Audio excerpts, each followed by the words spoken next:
Boa noite, pessoal, tudo bom? Então, olha só, eu tinha falado pra vocês que eu iria fazer um vídeo, né?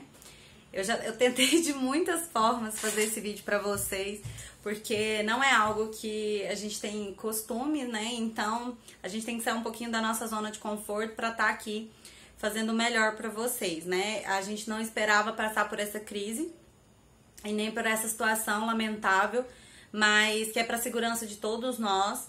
Então, eu espero que vocês compreendam. Nós, professores, estamos lutando muito, nós estamos trabalhando de todos os jeitos para tentar não deixar vocês prejudicados dentro do processo de aprendizagem, tá? Semana passada eu comecei o conteúdo com vocês, né, de fisiologia do ciclo menstrual. Eu pedi para vocês estudarem, né, o ciclo da parte do climatério, menopausa, para vocês, pra gente poder dar continuidade a esse processo. Então, hoje eu mandei pra vocês, eu não mandei antes, tá, gente? Porque eu não tinha finalizado ainda a aula, então a gente tava uma correria, eu tô participando da comissão da faculdade, né, relacionado ao processo do coronavírus. E nós estamos trabalhando, assim, incansavelmente para manter a população informada, vocês informados acerca do que está acontecendo no mundo, aqui no Brasil, dessa pandemia, né? Então, tá bem corrido, a gente fez treinamento dentro da faculdade, mas não vem em questão, o que importa é o conhecimento de vocês.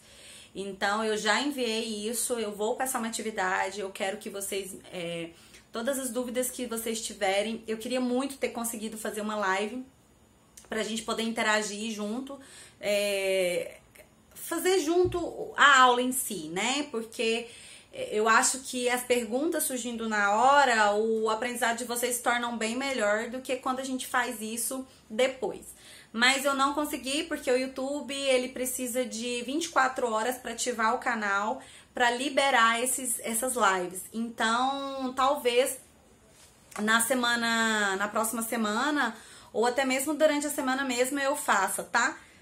A faculdade também disponibilizou o estúdio pra gente poder gravar, mas hoje estava corrido pra ir pra faculdade. Tá pedindo pra gente não se aglomerar também dentro da faculdade, pra não ter também risco de nós sermos infectados com o vírus. Então eu optei fazer aqui em casa mesmo.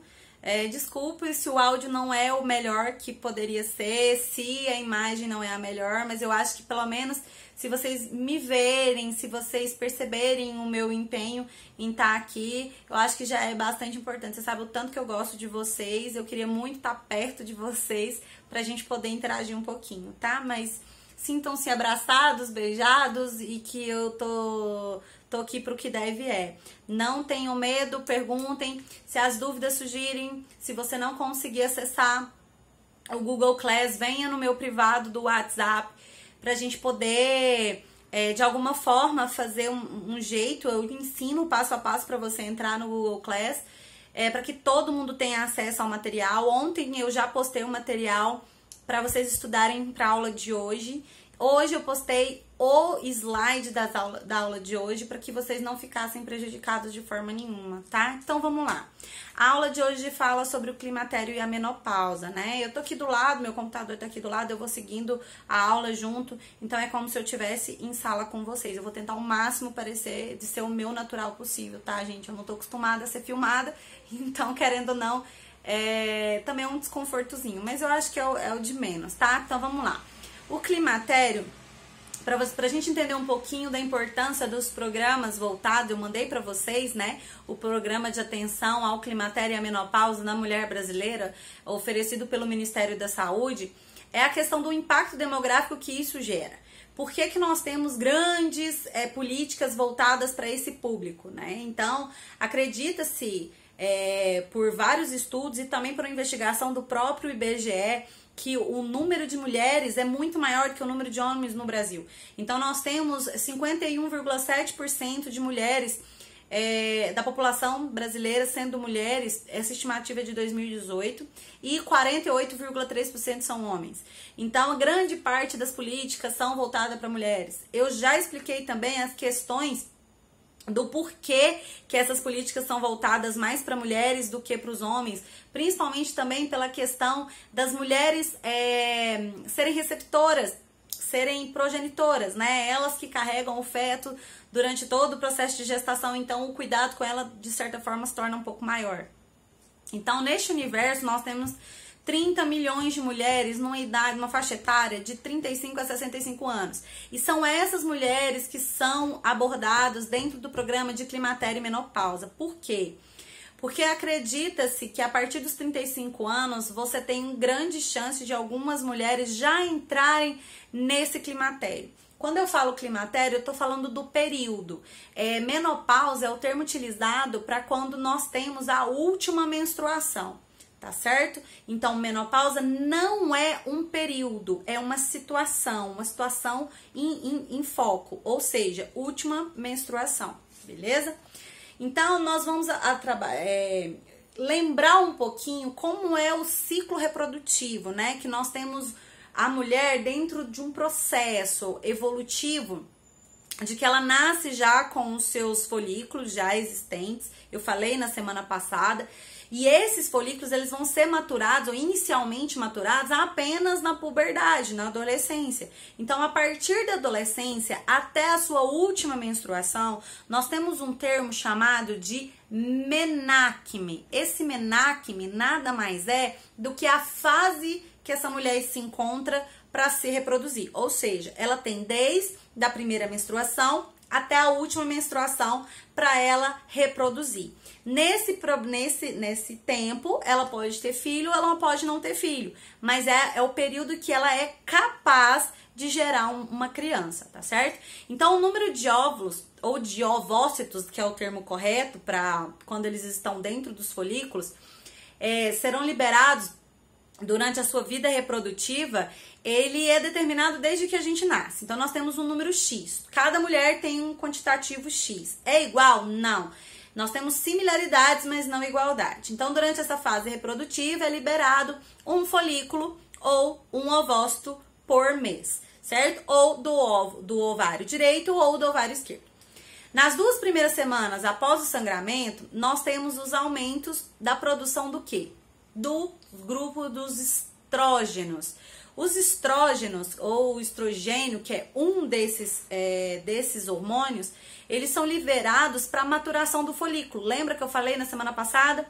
Então, nós temos a maturação folicular, nós temos a fase folicular. Depois que esses estrógenos são liberados, nós temos uma pequena queda dos estrógenos, aumento do LH e liberação desse óvulo para as fímbrias e, consequentemente, ou fecundação nas tubas uterinas ou liberação desse óvulo através da menstruação, que é a descamação do endométrio. Quando esse estrógeno atinge um nível máximo, ocorre essa ovulação. Só que eu tenho que lembrar para vocês, isso depende de mulher para mulher. Por quê? Porque existem novos estudos, eu estava pesquisando essa semana, eu até queria corrigir com vocês, que novas literaturas demonstram o seguinte, que quando o estrógeno ele chega ao pico, o LH é liberado ao pico e é ocorrido a ovulação. E não que 2 dias antes, como eu tinha mostrado na imagem para vocês. Então, existem 3 literaturas que falam que o estrógeno ele é liberado, o estradiol ele é liberado antes, 2 dias antes, em grande quantidade, e ele tem uma queda, ele inicia uma queda e eu tenho a liberação do LH. Só que as novas literaturas falam o seguinte, que o estrogênio, ele é liberado, o estradiol é liberado em grande quantidade exatamente no dia da liberação do ovócito lá na ovulação, tá certo? Então, só para ficar claro, se tiver alguma dúvida ou se vocês pesquisaram sobre o assunto. Então, qual que é a função dos estrógenos? Os estrógenos é um grupo de hormônios, nós temos 3. Então, é a estrona, o estradiol e o estriol. Então, cada um tem a sua função dentro do processo reprodutivo feminino. Mas o principal é o estradiol. É ele que faz a maturação específica do folículo para que esse folículo seja liberado como ovócito e futuramente fecundado, se tornando um óvulo. Então, a função dele é basicamente mudar as características físicas durante o processo de puberdade, na adolescência, fazendo com que as mulheres tenham características sexuais femininas, secundárias, como mamas, pelos pubianos, aumento da estrutura pélvica, né? Que isso também varia de mulher para mulher, vai depender da genética dela. Mas tudo isso é ocasionado pelo quê? Pela liberação do estradiol. É ele que estipula essas características femininas, certo? O homem também tem estradiol, mas em pequenas quantidades, quase nulas, tá certo? Então, nós temos outro hormônio chamado progesterona. A progesterona, ela também é um grupo. Então, nós temos o grupo dos progestágenos. Esse grupo do progestágeno, nós temos 3 hormônios. A pregenelona, o 17-OH progesterona e a progesterona em si.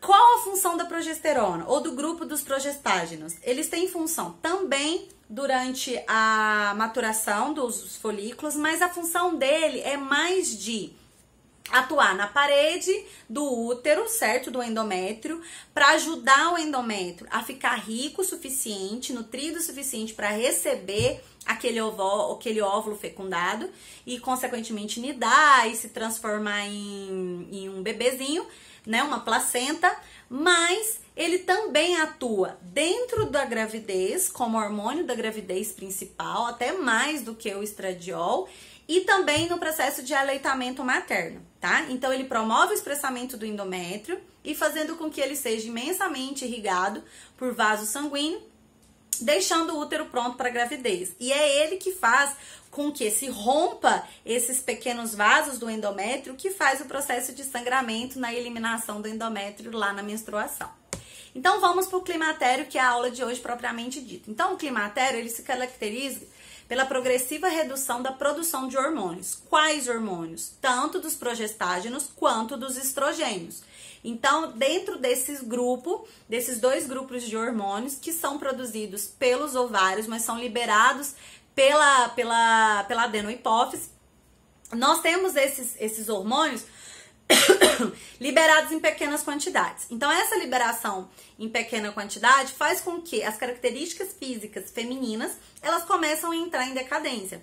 Então, pele, cabelo, osso, características urogenitais, cardiovasculares e outras características, principalmente neurológicas, começam a ser afetadas. Então, esse climatério é o início desse processo de redução da produção hormonal, tá? Então, eu mandei para vocês na aula e vocês podem perceber que tem um gráfico. O primeiro gráfico, ele fala dos hormônios, da quantidade de hormônios e o que acontece com o fluxo ou aumento ou declínio desses hormônios dentro do climatério. Então, nós temos o quê? Nós temos, na horizontal, nós temos as idades dessa mulher. Então, como vocês podem perceber, nós temos lá de 44, e aí o pico da menopausa, ou seja, a última menstruação dessa pessoa, ela acontece aos 51 anos de idade. Isso aqui é um exemplo, tá, gente? Cerca de 1 ano antes, ela já está passando por o processo de climatério. Mas eu posso considerar o climatério até 2 anos antes. Então, ela já está passando pelo processo de climatério. Por ela estar passando por esse processo, você pode perceber o quê? Um aumento do FSH, certo? Que ele quer maturar os folículos, mas eu não tenho folículo suficiente para serem maturados.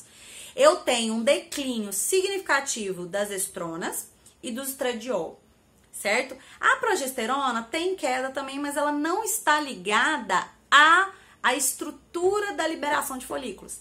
A progesterona, ela tá ligada à maturação do endométrio, certo? Então, nesse ponto aqui, ela não tá atuando diretamente. Quando eu tenho a redução da estrona e do estradiol, eu tenho o quê? Riscos eminentes para um monte de coisa.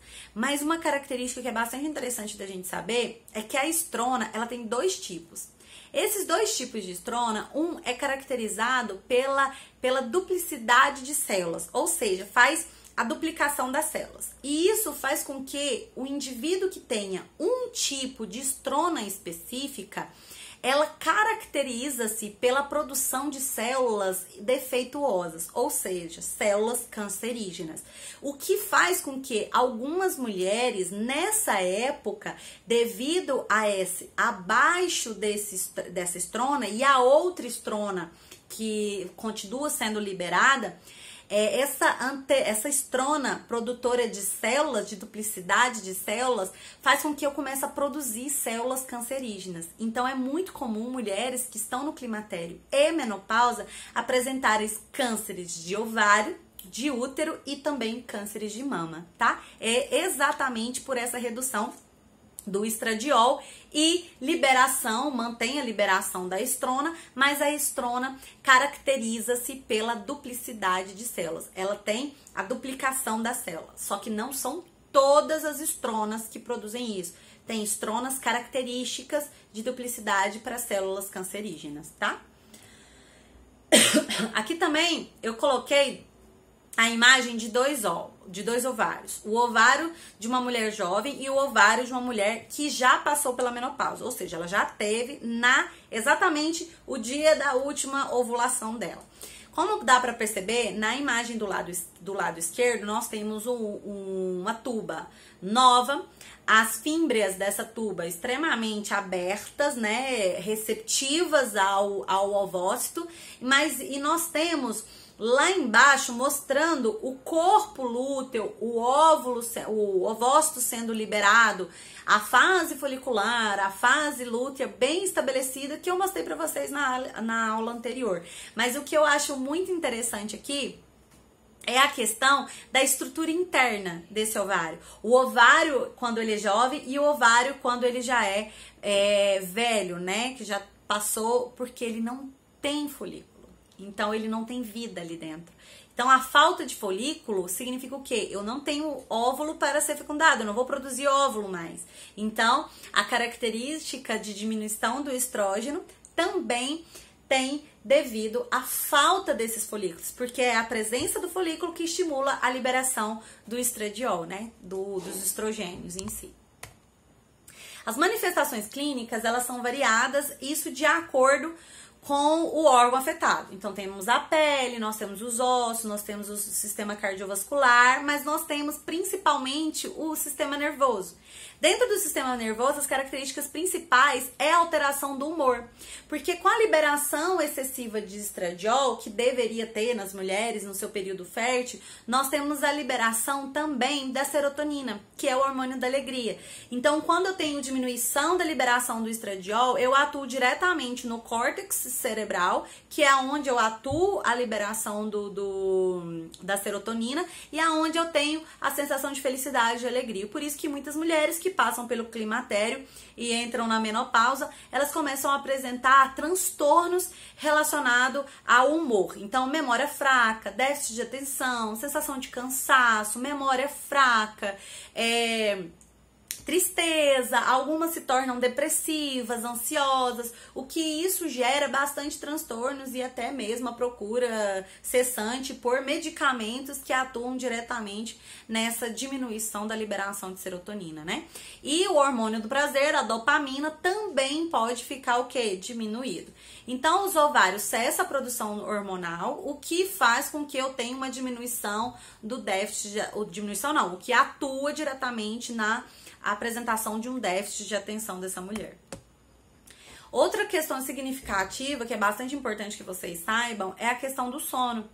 Então, atua diretamente no cansaço, né, dessa mulher, ela fica mais cansada, o que gera também alterações climáticas, né? Ela não dorme, ela continua acelerado, o corpo acelerado, que dá sensações de intenso calor. Nós denominamos esse calor do processo do climatério como ondas de calor. Essas ondas de calor insuportáveis que essas mulheres descrevem, a gente denomina de fogachos, certo? Então, não é calor, eu tô com calor, não, eu estou com fogacho.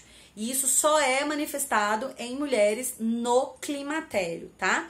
Nós temos até mais ou menos 2, 3 anos após a última menstruação, após a menopausa, essa mulher ainda pode manifestar esses sintomas que eu tô falando pra você. Mas esses sintomas, eles variam de 2 anos antes da menopausa, né, da última menstruação, e até 3 anos após a última menstruação. Ou seja, a mulher passa por esse processo durante 5 anos da vida dela, o que gera intensos problemas, né? Inclusive até matrimoniais. Muitas delas evoluem para um processo de divórcio devido aos transtornos que esse tempo causa a mudanças físicas e também comportamentais.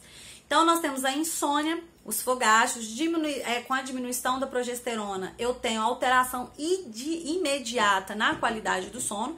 Nós temos 2 tipos de sono, o sono REM e o sono não REM. O sono REM, ele é o sono que descansa, é o sono que nós denominamos como sono profundo. Quando eu não tenho esse sono profundo, eu não descanso mentalmente, o que me gera ansiedade, que me gera falta de atenção e todas essas características que eu já falei no slide anterior. Então, a apneia do sono também pode ser presenciada, certo? Devido ao sono não ser completamente relaxado, tá? Durante a noite, a mulher pode ter vários micro despertares. Então, esses micro despertares nada mais é do que acorda, dorme, acorda, dorme, acorda, dorme. E quando ela acorda de verdade no outro dia, ela mantém aquela sensação de cansaço. Por ela manter aquela sensação de cansaço, o corpo dela parece que ela não dormiu nada, que ela não descansou. Porque, na verdade, ela não entrou na sono REM, então isso torna o dia bastante cansativo e as atividades diárias bastante difíceis de serem realizadas. Mas nós temos tratamento para isso, né? Medicamentos que são utilizados para diminuir essa ansiedade, tá? Já no tecido tegumentar, eu tenho uma vivacidade feminina que é apresentada basicamente pela liberação dos estrógenos. Então, gente, só pra gente entender, o estrógeno, ele faz tão bem pra gente, ele dá vitalidade na pele, ele dá o viço da mulher, a questão dos feromônios liberados, da questão até mesmo da lubrificação vaginal, todas essas características, nós mulheres devemos agradecer a presença dos estrógenos. Mas, quando nós temos a queda desse estrógeno, eu tenho pele seca, unhas frágeis, cabelos finos, quebradiços, pelos mais escuros sobre a face, então começa a crescer pelo no rosto, começa a diminuir a característica da viscosidade da pele, e o que a idade também ajuda, né, a vida, né, a própria maturação de vida do indivíduo. Então não é só a mulher que passa por isso, ela passa por isso um pouco mais cedo do que os homens, mas os homens também vão passar. Só que os estrógenos, eles nos ajudam a ter essa vivacidade, a pele iluminada, a pele com mais viço, o que vai perdendo de acordo com o início do climatério e persiste até depois da menopausa. Não só pela falta do estrógeno, como eu disse, mas também de fibroblastos e outras características que são da pele e do envelhecimento natural do ser humano, né? Quando nós temos a mulher dentro do processo de climatério ou após a menopausa, nós temos distúrbios que devem ser muito bem entendidos e analisados. O primeiro são os distúrbios urogenitais, depois nós temos a perda de massa óssea, doenças cardiovasculares, as neoplasias, que eu acho que eu já expliquei um pouquinho delas para vocês, e